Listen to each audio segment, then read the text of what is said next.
Երեխաները կսովորեն վերլուծել նախքան արձագանքելը, կսովորեն խոսել իրենց ապրումների մասին եւ նաեւ կունենան հաճելի փորձառություն գիտելիքներին զուգահեռ իրենց ընկերների հետ միասին հետաքրքիր աշխատանքներ կատարել։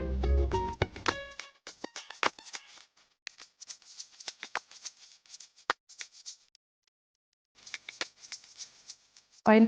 շատ հեշտ ու պարզ է օգտագործողի համար, այսինքն չկա խրթին բառապաշար, չկա շատ տեսական գիտելիքներ, նույնիսկ տեսական մասը, որը որ մենք կարևորում ենք, որ դաստիարակը պետք է իմանա, ձևակերպված է շատ պարզ եւ հասկանալի ձևով։ Երկրորդը դրանք հիմնված են պետական չափորոշիչների վերջնարդյունքների հիման վրա, նաեւ երեխաները հնարավորություն կունենան ազատ խաղի, ստեղծագործելու, տարբեր մեթոդիկաների շրջանակներում աշխատանք կատարելու միջոցով զարգացնել այն հմտությունները, որոնք կնպաստեն մեդիագրագիտության հետ կապված գիտելիքներին։ Ձեռնարկի առանձնահատկություններից մեկը այն է, որ մենք օգտվել ենք եւ մեր հայկական գրականությունից, օգտագործել ենք Թումանյանի Երկինքը փուլ է գալիս հեքիաթը, որի շուրջ տարբեր աշխատանքներ են կատարում երեխաները, սովորում են լրագրողի մասնագիտության մասին, ինչպես են լուրեր ստանում, նաեւ օգտագործել ենք հանրային լրագրության ակումբի կողմից հրատարակված Կտկտ ճուտիկը հեքիաթը, որը ելի շատ արդիական է եւ առնչվում է երեխաների առօրյայի հետ։ Ուզում եմ հատկապես նշել Փոքրիկ պինգվինի արկածները, որը զուգակցել ենք եւ երգով եւ պարային շարժումներով,